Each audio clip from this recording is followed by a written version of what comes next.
Okay, we are live now in the Our Riverdale Facebook group. Hello, everybody. It's Samantha Campanelli again from Lewis and Company, and we are a small real estate team located in Leslieville, but we pretty much do our business all over Toronto. So I'm so excited to be here with Drew Dudley. He is an internationally acclaimed leadership speaker, a Wall Street Journal bestselling author, and creator of the renowned TED Talk, Everyday Leadership, and in brackets, the lollipop moment, which is actually one of the top 15 TED Talks of all time. So welcome, Drew. Thank you so much for being here. I'm thrilled to be here. It's awesome. This is the first sort of neighborhood-centric podcast or sort of video chat I've ever been on. And I think that is awesome because I'll tell you, I lived in Toronto for a lot of years before saying I liked living in Toronto. Yeah. Not that there was anything wrong with it, but it wasn't until I moved here that I stopped thinking about living somewhere else at some point, right? Like I always said I wouldn't live in Toronto. I never felt fully like I was a city guy until I found this neighborhood. And so the idea of being able to chat with people specifically in this hood is amazing. I mean, half my book got written here. Thank you to the various coffee shops around Riverdale. Yeah. You said that you always go to the Nose. Is that true? I've been to the Nose quite a bit for the giant meatballs, but I mean, the book got written in Tiaro, the Dock, and oh my gosh, I'm blanking on Tango Palace. Oh, so that is basically where a huge portion of my book got done, was here in Leslieville when I wasn't sitting out in Jimmy Simpson Park. Oh, that's so awesome. Well, it's so funny, but because even dealing with people in real estate in Riverdale, our clients, they always love to be located in Riverdale or even Leslieville because just of the community and the culture. So yeah, we're so happy to have you here, and I'm excited to kind of dive into this chat. So Drew, I actually met at it was a speech at one of the Spotlight events.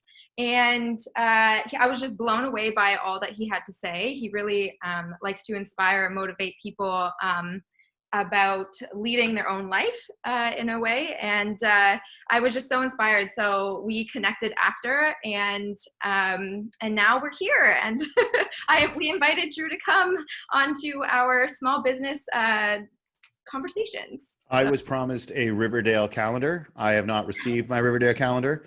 And don't turn around and be like, right after I promised that to you, COVID hit. I'm not accepting that. I was told I would get a calendar, and just because a pandemic descended upon us all doesn't mean that I shouldn't have my calendar. That's all I wanted to say. You know what? You're so right. And you're just triggering my memory about that right now. It must have been because the pandemic. It was literally like the week before lockdown. Yeah. It was like, hey, when I come back to Toronto, you can give me this calendar. I'd absolutely love it. And then I think it was like 3 days later, I got back from my last trip to Indianapolis. It was March 10th was the last day I was outside of the country. And I was supposed to be gone for the next 40 days. And I haven't left since. Wow.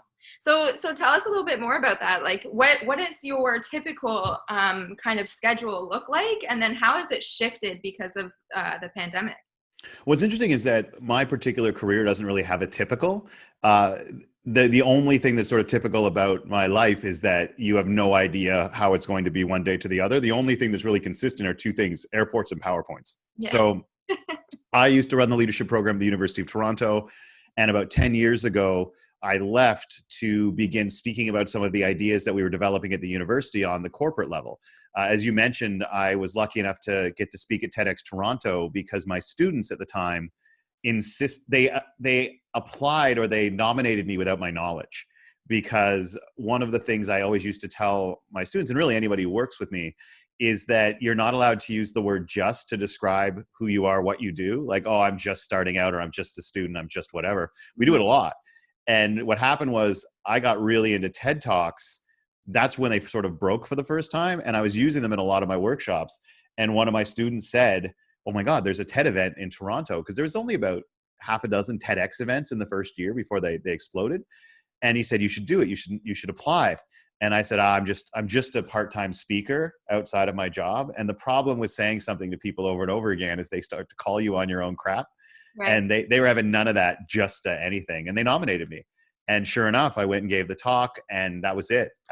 Someone saw me in the audience, started asking if I wanted to do this professionally. I said, there is no way people are going to want this stuff I talk about to students broader. And I was wrong. And for 10 years, I got to travel around. And that meant that, you know, in any given week, I'd be on the road constantly at different places. And in the month before this all started, I think we had 17 speeches. I was going to be in 13 different cities in 30 days doing 17 speeches. And Wow. we got through the first 6, and then we came home. So it has been a significant change from a guy who used to be on the road 250 days a year to having to not only sort of rejig business, but to stay in one place. So that's what's really odd for me is I love this neighborhood. I moved here twice. You know, I had to move away a couple times. I always keep coming back. Right. But what has really changed is that, you know, you're in real estate.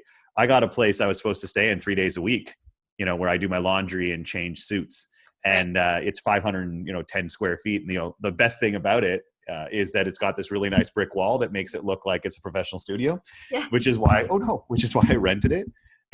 But it was never designed to spend 3 months here. So it's different. But it's been really great to be able to go out and watch in the last couple of weeks, the neighborhood start to pick up again.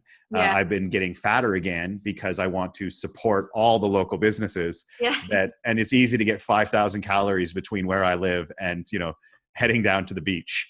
Cause I keep wanting to pop in and be like, I should really support these folks who are now opening up. So if I haven't yet bought your burger, I'm on my way. Yeah, that's exactly how I have felt every time I've gone to order Uber Eats or something like that. I always justify it like I'm supporting local business, like I'm putting money back into the economy. So it's good that I'm buying food out right now. See, and I think it really is actually. I was so excited the first time I could go and take my coffee cup into one of my favorite coffee shops, and because this hit my business really hard. Obviously, my business is entirely dependent on live events. I give keynote speeches. And so that ground to a complete halt. But I also know that my business, I was really fortunate to be in a business that for 10 years I got to do it. It was lucrative, which put me in a position where we could step back for a second and sort of say, okay, let's see how this turns out, and have like a year's worth of a lifeline, right? And that's not forever, but maybe a year. I know a lot of places don't have that.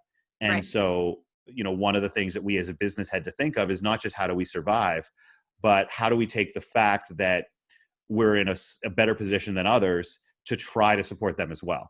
Because you can't really talk about leadership and then sort of be, okay, everybody for themselves as all of this unfolds, right? So I'm willing to allow my pants to expand to support all of you fine Riverdale and Leslieville pizza places. Totally. Yeah, I love that that thought as well. Like I think that's kind of where Lewis and Company kind of came from in terms of making these live events and these conversations between small businesses in our community Facebook group, because it not only gives them brand awareness, because not everybody knows the local businesses in their area, but it also just like connects the community to these businesses in a different way, I guess. It just anyway, so we just felt like as leaders, I guess, in our industry, in the real estate industry, we just want, like, a huge part of what we do is connecting to the community and supporting the community and sponsoring the community events and stuff like that. So these live events are exactly what we're trying to do and support any way that we know how. So but yeah, so now what you're doing, I noticed on your website, have you then shifted to doing a lot of more webinars and online events, and what does that look like? And because usually you speak to individuals and you also speak to organizations on leadership.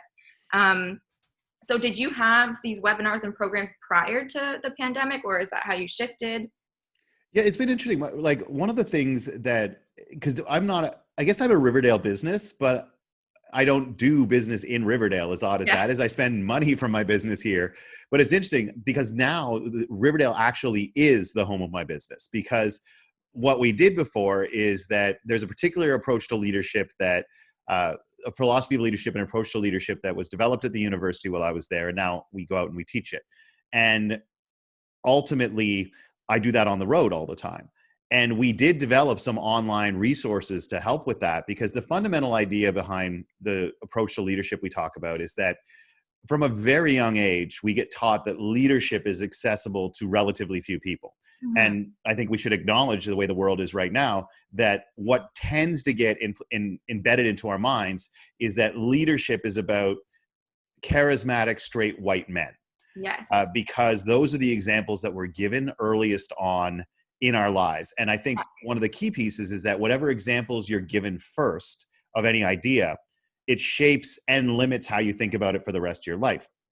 And so my mission in my business is to try to help people start to see leadership less about positions and titles, which not everyone can achieve, and also to not have it necessarily pigeonholed into this one type of person, and instead get people to think about leadership in terms of, excuse me, moments, in terms of interpersonal interactions, moments. That moment when you buy coffee for the person behind you, that moment where you let the person at your favorite coffee shop know how much it means to see them every day. And that might seem like a small thing. It's a simple thing, and simple doesn't mean small. Simple doesn't mean little. Right. And so that, the way I conveyed that and the process on how to do it more consciously always was live. What happened when the pandemic hit is a couple of things. One, obviously the number one source of our revenue goes away, all right, live events. But also there's a desire, if you talk about trying to create impact in the world and teach people how to do it, you can't, as I said before, it can't just be about, well, how do I survive now? You have to immediately ask, okay, well, how do we continue to live the stuff we talk about on a daily basis? And that's actually kind of hard when your particular business isn't really useful. Mhm. And what I mean by that is, look, if we live in a post-apocalyptic Mad Max world and they line everybody up who does stuff, it's going to be like, what do you do? I'm a doctor. Okay, go over there. What do you do? I'm an engineer. Go over there. What do you do? I talk about leadership. Over there into the food line. All right. Like, you actually are not useful. So it was kind of hard to be like, we want to do something to help. But what do we do? Like, if you have a restaurant, if you have a store, you can do things. Like, we know that people were giving out food as best they could, recognizing their financial reality. And so what we did in our business was we said, okay, the only thing that we have that we could make available is this online version of my program. Mhm. And so our immediate thing was, well, let's sell that at basically less, around cost, and we'll try to donate money to frontline healthcare workers. And so that was the first thing that we sort of tried to pivot to, because honestly, we didn't have something else useful that we could do for people. And that was kind of hard to come to grips with. Like, what can we do when the one thing that you have to offer isn't actually applicable anymore because people can't invite you places? And that was received so incredibly well. So we take the price from something to 200 down to 10 and say, okay, let's see if anybody wants this. And, we've managed to raise $5,000 or $6,000 for frontline healthcare workers here in Toronto, which has been amazing. But the next big step has been to sort of come to grips with the fact, and again, this is a place of privilege to get to come to, is we kind of take a look at all the different business models that could try to work during a pandemic, Mhm. and sort of start to realize that none of them will. Like, not for our business, right? If people can't get together and watch, we can do virtual stuff and we love it. Yeah. More than I thought I would.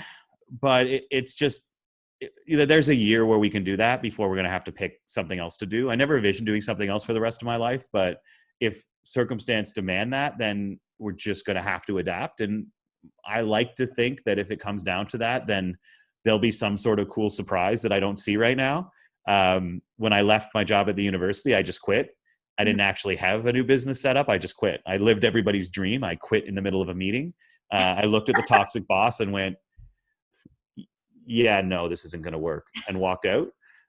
Which now I realize I wish I had enjoyed more in that moment, because everybody kind of like dreams of that moment where in the middle of a meeting, you just kind of go, yeah, no, Yeah. and walk out. What I did do is walk outside and throw up, because that's all of a sudden you realize I just quit my job.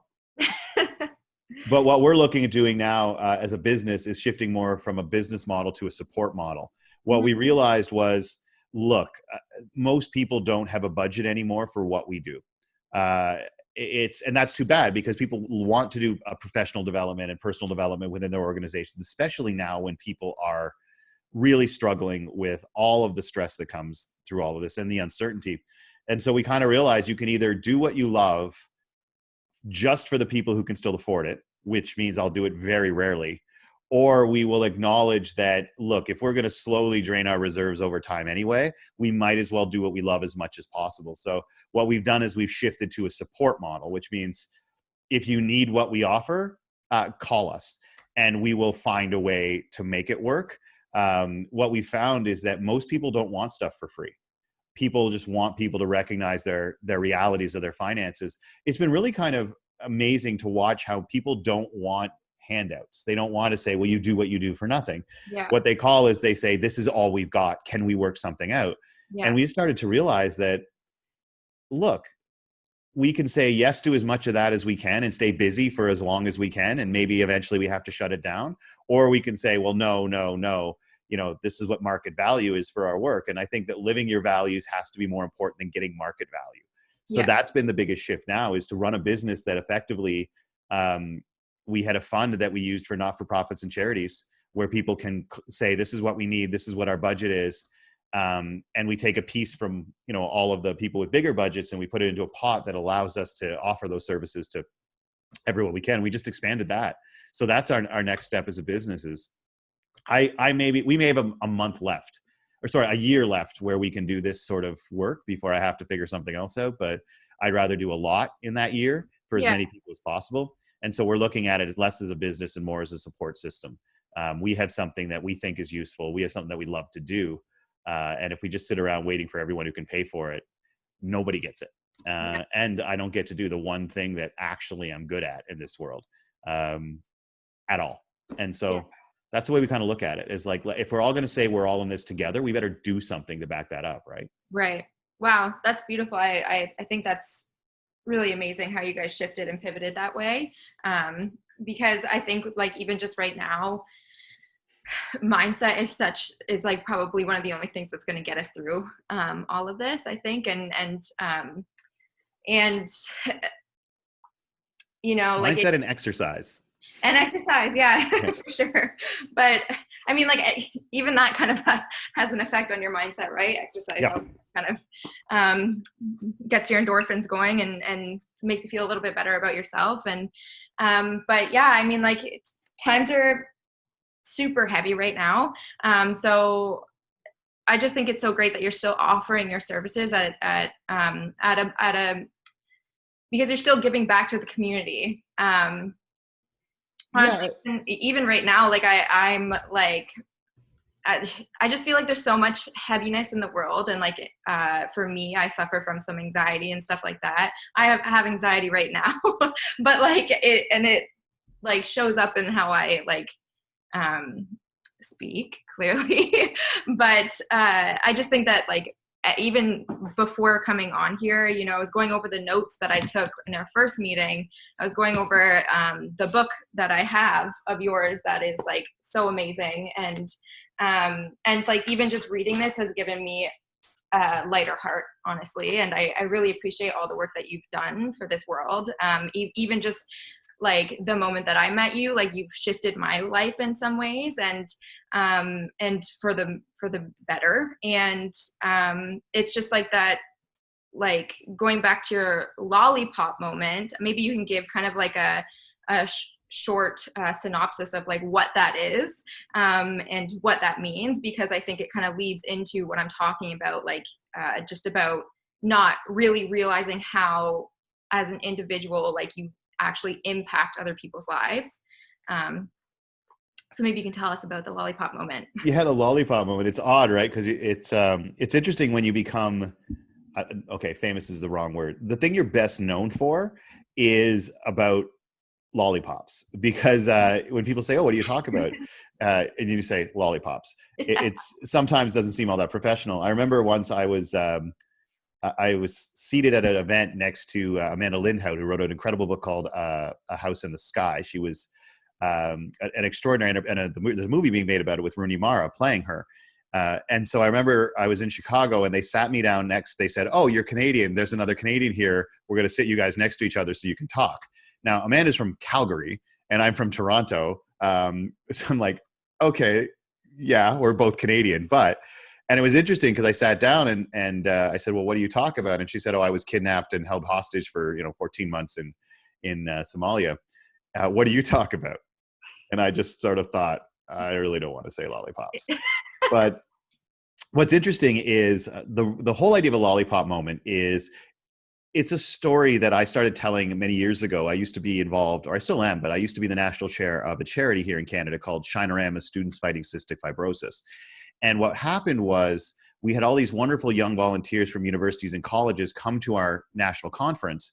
And the ones who were from smaller campaigns, which had been my background, I went to a little school on the East Coast called Mount Allison, and it would be relatively intimidating to listen to these big schools like Western and Queens and Ottawa talk about how they would make six figures in a year for this charity. And so these individuals would get caught up in the energy and they'd say, okay, we're going to make $3,000 or $5,000. Whatever it was usually bigger than had ever been done before at their campus. And what would happen was they would do really well, but let's say they said they're going to make 5,000, which was 3 times what they'd ever done, and they end up making 3. That's amazing. But because they felt that they had let us down as the charity, they often wouldn't call us back. When I'd call them or volunteers would call to say, how did it go or what support, they just duck our calls because they felt embarrassed or they felt like they'd let people down. This idea that you do something good, but if it's not up to a level in your mind, somehow the fact that you didn't break some barrier means that the incredible things you did do somehow are lessened. And so what I started to tell was this story that had happened to me to try to remind these young people that it isn't necessarily the goal that you hit that defines who you are. It's how you behave in your pursuit of those goals. And in the pursuit of your goals, you can actually have a massive impact that eventually makes either yourself or somebody else capable of breaking every record possible beforehand. And the example I always gave was, look, when I was first running a campaign, I was really obsessed with trying to hit a certain goal.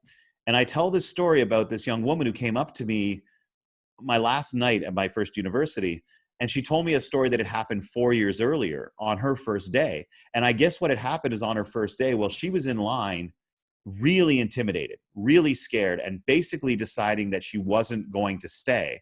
That I guess at that moment, I was wandering along the lineup of people, trying to make people laugh. I'll be straight up, I was probably flirting with new students. But if the people, when they tell me the story, were like, "Oh, you were trying to support your charity," I'm like, yeah, that's what I was doing. I was trying to meet the new people. But she says, you came up and you were talking about your charity and you knew everybody in line was stuck in line. So she goes, but what you said to the guy next to me, you looked at him and said, "Hey, you have to stand in line next to this beautiful woman for 2 more hours, but you're not talking to her." And I do think it's important now to recognize that that was not respectful of her personal space, and it was incredibly heteronormative, but we'll play this one to the end. But she goes, you came up and you could tell that we were all awkward. And you said to this guy, you're standing next to a beautiful girl, you should talk to her, give her a lollipop. And he was so embarrassed, he wouldn't look at me, but he holds the lollipop out and I took it from him because I felt bad for him. And she says, once I took it from him, though, you got this really severe look on your face and said to my parents, look, it's your daughter's first day away from home. First day without mom and dad to protect her and hold her hand. And she's taking candy from a stranger. And she said everybody started to laugh because it was just this thing that broke the tension. But for some reason, when everyone started to laugh, this decision I had made to quit, all of a sudden I backed off it a little bit. And I told myself, okay, quit tomorrow. And then someone else the next day did something that made me laugh, something that put it off another day. And I eventually stopped thinking about quitting. And look, I haven't talked to you in the 4 years since we had that exchange, but I heard that you were leaving. And before that happened, I had to come and tell you, you have been an incredibly important person in my life. And I wanted to wish you luck and say, I'll miss you. And then she kind of walked off. And I was trying to process that whole exchange. But she came back and told me, like, there's one more thing you should know. I've been dating that dude for 4 years since you introduced us that day. And then a year and a half after I moved away, I finally heard from her again, and he invited me to their wedding. And it turned out she married this guy. And I don't remember that. Like, I have no recollection of that moment. And that to me is a story I started telling these volunteers to be like, look, that moment is so much more important in that person's life than any amount of money that we raised. But that impact had nothing to do with the amount of money. It had everything to do with how I behaved in the process of trying to raise the money, trying to engage people, trying to make people laugh, trying to change the culture on campus to better understand that this charity is something worth doing. And I used to tell that story to all of our volunteers to remind them that don't focus on the cash, the bottom line, focus on the way you make people feel as you pursue your goals in those interactions, because that is where our legacy gets left behind. And it's the same thing for businesses. I cannot tell you how many times I've come home from a trip, and you are exhausted after a trip, right? 10, 11 days on the road. And I go down to one of my coffee shops here. I go to get a fritter at the Purple Penguin, or I go to Tiaro for one of those unbelievably good scones, or I go to the dock because it makes me feel like when I was a kid. And now I feel like I have to name every coffee shop in Riverdale unless you go, I love you all. Or I have like the best, oh my God, I'm blanking on it. London Fog in Toronto when I go down to Tango Palace. I keep calling you Mango Palace. I don't know why. And someone behind the counter tells a joke or sings along to the music that's playing. And it changes how you feel in that given moment. Or like somebody at the cheese place, like looks around and like pretends to sneak me a free like little piece of cheese because I spend a lot of money there. Those moments make you feel as if in the middle of a 2 million person city that you have a community, that you have a neighborhood, that you have a home. Those are lollipop moments of real, that change the way you feel in a moment. And that is so much more leadership than being the head of anything. And the thing about that power to create those individual moments, and if you want to read a great book on it, The Power of Moments by Chip and Dan Heath, where they talk about what makes a moment like that a moment, like how you can actually break it down. But what it effectively does is it creates these instances where we are not powerless. Like right now, it's so easy to feel powerless. We're stuck at home. The pandemic's causing our businesses to close. We watch people we love and care about struggle. We know it'll be a long time to bounce back, even if we all throw ourselves at supporting people as much as we can. It's easy to feel powerless, but you're not always in charge of what you have to do every day, whether we work for somebody else or we're the victim, not the victim, it's a bad word. We are at the whim of these circumstances beyond our control. You're not always in charge of what you have to do every day, but you're always in charge of who you are. Always in charge of who you are. And that power is amazing to grasp. And that's what a lollipop moment is. It's a reminder of we can never be stripped of our power to create a moment that changes the way someone thinks about something. And that is leadership. And it's not reserved for people who are rich. It's not reserved for people who are high profile or love to speak in front of a camera or are straight white dudes. It really is for all of us to decide to create those moments. And my work is teaching people like a process on how, but even if we just talk now in sort of the broader terms, the amount of leadership that the business owners and leaders in this community show always has finally made me feel like I had a home in Toronto. And so to me, the fact that keeps happening day after day after day after day, I think is amazing.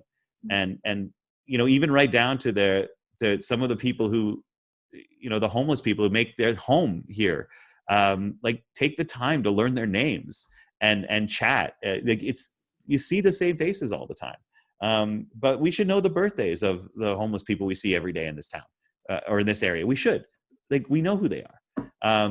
You're thinking of them right now as you listen to this, those same faces. It's out in front of Shoppers, out in front of Ed's, right?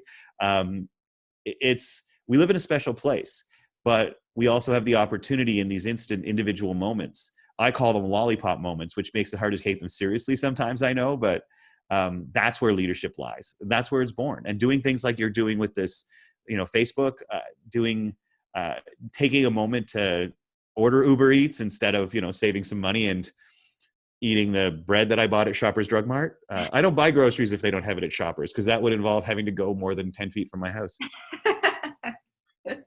But that's what a lollipop moment is. That was a long answer to a short question. Hey, no, that was beautiful. And I think everybody watching would appreciate everything that you said and at least feel some inspiration off of what you said, because just, yeah, like it's so relatable in everyday life, regardless of which situation, what day life like kind of brings to us. Like we have power. Mhm. Like we fully have power. And the thing is that individual moments of kindness and compassion and empathy aren't seen as powerful. They're seen as little things, like, oh, live the little things. Yeah. And they're power. And I think that in a time where it's easy to feel powerless, to remind ourselves of what power we have is important, Yeah. because those are moments of power. And as I'll often say, and you may have heard me say it before, it's pretty much the only power on earth where there aren't systemic barriers between that power and most of the people on the planet. And what we've seen around the world, particularly the United States right now, is that power has been systematically kept from like certain groups of people, basically everyone who doesn't look like me. And ultimately, what I try to remind people is that there is a source of power that all of us always have access to, that nobody can put up barriers and systemically, carefully, and sometimes violently keep that power from us. All of us always have the power to choose to create a moment like that. And it's so easy not to, because we get frustrated and we get tired and we get snappy and we get angry. But we still have the ability to use that power. And if we don't use it, we forget we have it. And feeling powerless turns you into kind of a jerk. I could use a different word, but I don't know if it's a PG-13 rated or not. Yeah, I mean, absolutely. It's hard. I think just with the times, like I think um, it's hard to navigate, and it's hard. It's I guess easy also to become a little bit more reactive, and not really have much thought behind your actions sometimes. And I just find that I don't know, just like I don't know. I'm honestly losing my train of thought right now. I have so much anxiety. I'm so sorry. Happens to me all the time. And hey, look, Ugh. money will make a dick out of the best people, right? And not even money, it's like the lack of it. It's not even, I guess it's not even the lack of it. It is just the uncertainty of it. Like, it doesn't matter how good a person you are. Like, if your livelihood is threatened, if your ability to support the people you care about is threatened, like fear brings out the worst in all of us.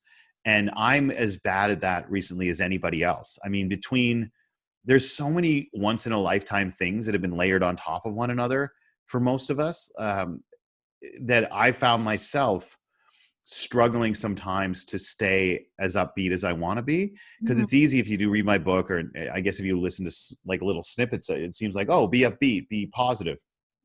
It's like, I am a really kind of bitter, cynical, angry person. I am. And I mean, in this, you've got like your business goes away, and then you've got COVID, so you can't leave. I mean, as you know, my dad died 2 or 3 weeks ago when we were originally supposed to do this. All of those are once in a lifetime things. And it's so easy to get angry and bitter and cynical. But I think one thing I want to let people know, especially when you're worried about cash, like, even if you know that money isn't everything, you don't have to think that money is everything or be some sort of money obsessed person to be uncertain and scared and worried and sometimes mean, when you just don't know how you're going to take care of yourself and your business that you build and the people you love.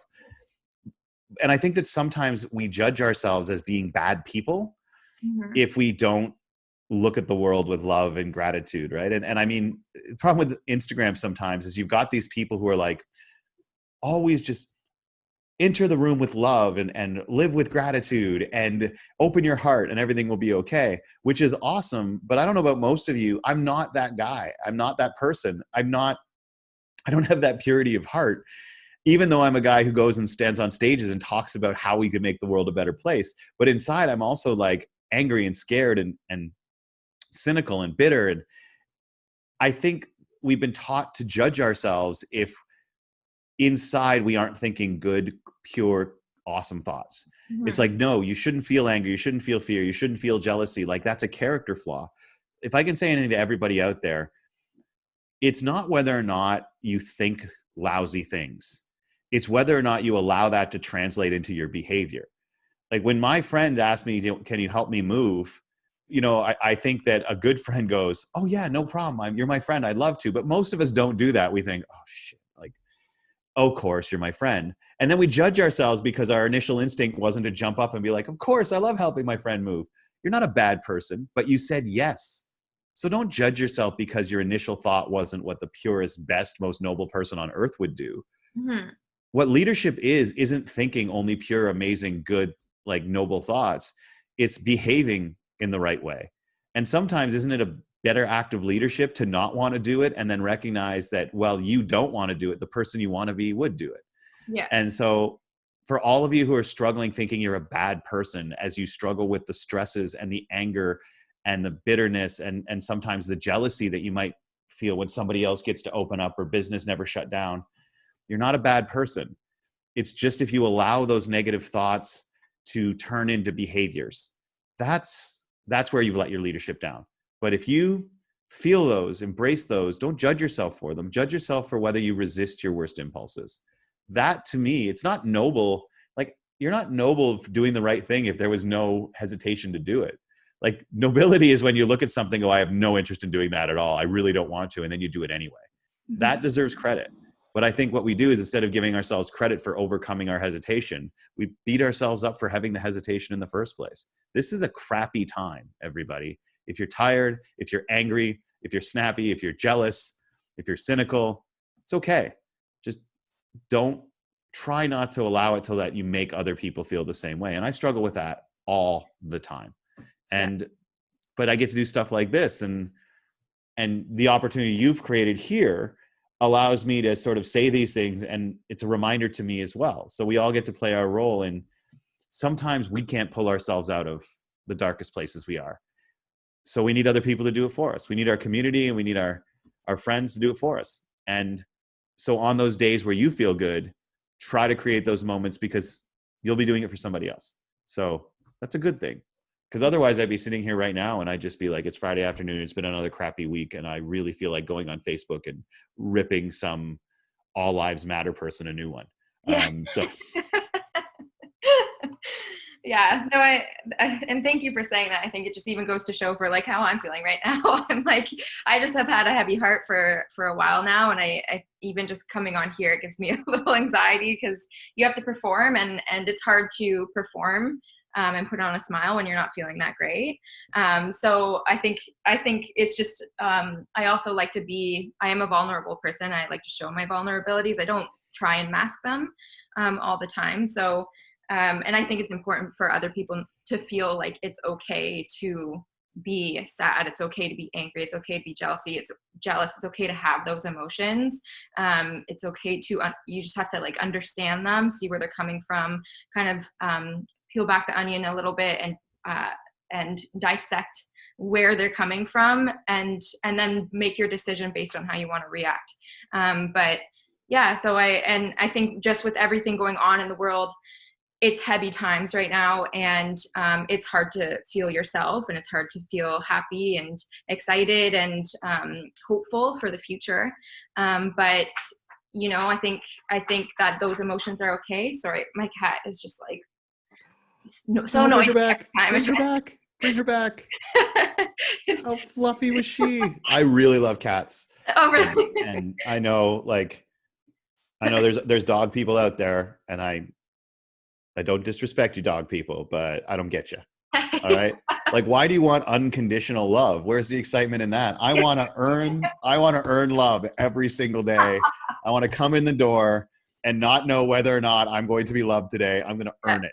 See, dogs, they just give it to you. They're like, no, I love you. I will always love you no matter what you do. But cats, they're just like, I will decide if I love you in a minute. Yeah. And I think that's important. Hey, look, heavy hearts, just do, like, I think one of the things that's a challenge too is that the more we say we're feeling something, the more likely we are to feel that way.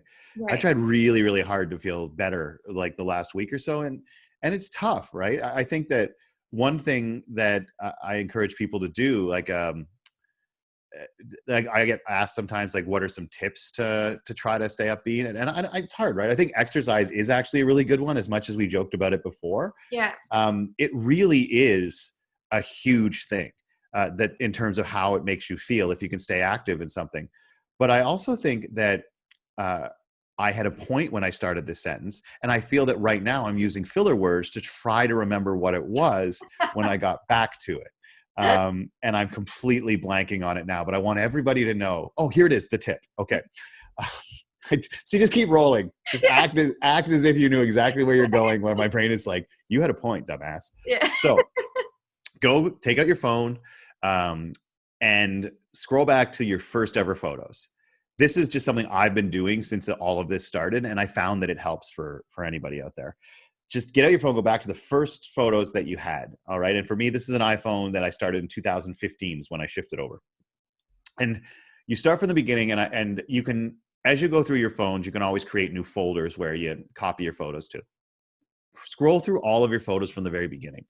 It's a cool experience in and of itself to be reminded of, one, sort of how rich your life has been, hopefully. Two, how many selfies you take. Like, come on, everybody, let's get over ourselves. But what happens is, as you go through them, if you see one that hits you, it's not necessarily because it's the most beautiful photo but you just know it when you see one that hits you in an emotional way. But as you scroll through all and put them in its own folder, all right, I call mine the GOAT, the greatest of all time. It's when you see one that triggers an emotion or a memory or anything that's just a little bit different than the others, put it in this folder. But what I found really interesting is that as you go through some of these photos, you will see faces in them that maybe you haven't talked to in a while. And it's probably not because you had a falling out or you don't like one another. It's probably because life happened. But what I like doing is I go through those and I come across these photos I just forgot that I took. I then will text the person in it. I'll just send them the photo and just be like, hey, thinking of you. And that reconnection in a time where I think we've been ripped apart from a lot of the connections that have given us stability. And you don't have to overdo it. It doesn't have to be a big, long conversation. But when you get a photo from somebody from your past and they're just like, hey, I was thinking of you, and here's that moment, not only have you given yourself a moment, but you've given it to them as well. And there's a lot of things we can't do anymore, but that little simple exercise I've really enjoyed.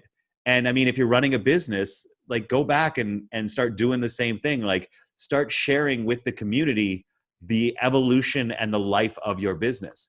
Because right now it's so easy to focus on the pause that we've taken. And there's, we obsess about whether or not this will be the end of it.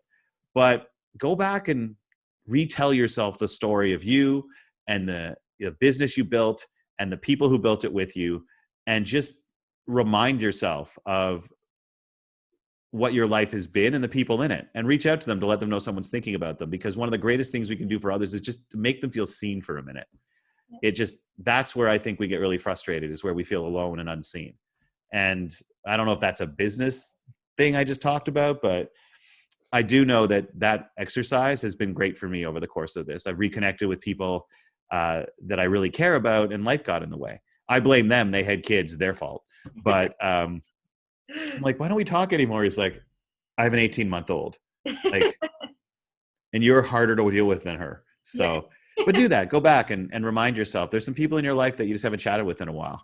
Yeah. And the longer this goes on, at first we were all reaching out. We're all trying to stay connected. And now I just kind of think that we're just trying to make it. So I think it's important to reforge some of those connections. That's awesome. And to honor our commitments to calendars. That's all I'm saying. Yeah. That's a really great exercise. I love to reminisce, so I think that's definitely something I'll be doing. I even just through out my Instagram, I like to repost memories, and it's fun. It's like, it creates conversation. It introduces people that don't really know you that well into like what your life was before, and it kind of creates a little bit of a bond there. So, but I could probably talk to you forever. But to save the rest of the people watching the rest of their day, hopefully they can go and enjoy it some more, even though I'm sure they want to stay and listen to us speak.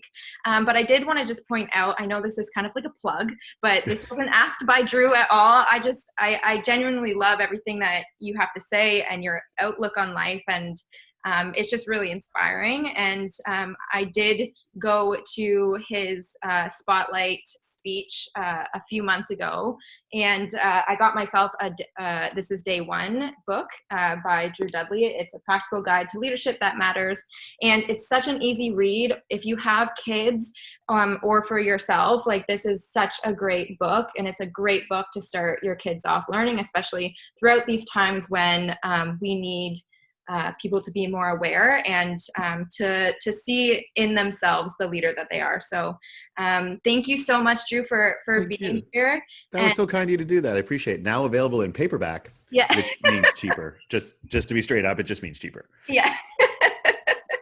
That's really kind of you. Thank you. Yeah, I'm like, Drew didn't ask me to. I'm like, yes, but my publisher insists I put it directly behind me. I'm well aware what that makes me look like, everyone, and I'm sorry, but read the contracts before you sign them. Yeah. Well, thank you so much, Drew. I will be putting Drew's Instagram and his website and any other information that he allows me to share with the world below this live recording on the Facebook group. And if you want to get in touch with Drew and investigate into him possibly speaking or giving you a nice webinar or coaching of some sort, then please get in touch with him. And I guess we'll wrap it up here. And again, thank you so much, Drew. It was such a pleasure, and I will connect with you again on Instagram. Thank you so much. It's so great what you folks are doing. And to everybody out there, like, seriously, thanks for making this such a cool neighborhood to be in. And say hi if I wander into your store. And if I haven't, Samantha's going to share the contact. Just say, hey, Drew, you should come and film a video here. Yeah. And because I really, really like promoting the businesses in this area. It's this weird bounce we have to do between like letting the rest of Toronto and the world know how awesome we are and not having them descend upon us. You know what I mean? It's sort of like, no, we're awesome. Just don't tell too many people. Yeah. We want to keep it to ourselves. All those people who are like, Toronto goes past the Don Valley Parkway to the east. I'm like, no, you stay King. You go stay King Westers. You go hang out there. Yeah. But my friends, thank all of you who are watching. And if we can pop by and like do something to promote your business with our followers, I really like letting a lot of people who don't really know Toronto, I get to travel around the world to sort of show how amazing our city is. And one of the cool things I just will say quickly is that I had someone I was at speaking, and they were just like, as I showing them photographs of Toronto and stuff, they're just like, oh my God, you guys like are so diverse. And I know that we like to talk about that, but I think it was the Raptors that really opened up a lot of like my American clients' eyes. They're just like, your city is like every color under the rainbow. And so I love going to businesses all over Toronto and just saying like, this is Canada. And it's one thing to like hear it and see it on like TV, but it's another when those of us who get to live here get to share it with a group of people I've been lucky enough to sort of start following me all over. So if I can come by and do a video or a wave at your business and let the world know about it, just use the connections that Samantha's gonna, or Suzanne, sorry, my friend. I was like, Suzanne, wait, no. Oh no, I forgot. I'm like, no, it's Samantha. Stop Yeah. it. Please reach out. Anything we can do to support, it's amazing. This is a special community, and anything that we can do to let more people know about it, that's awesome. And yeah, go Team Us. Awesome. Yay. Okay. Well, thank you so much, Drew. Thank you. I appreciate it. Yes, we will chat again soon. Bye, everybody. Bye, everybody. Calendar. Yeah, I will. I'll send that in the mail.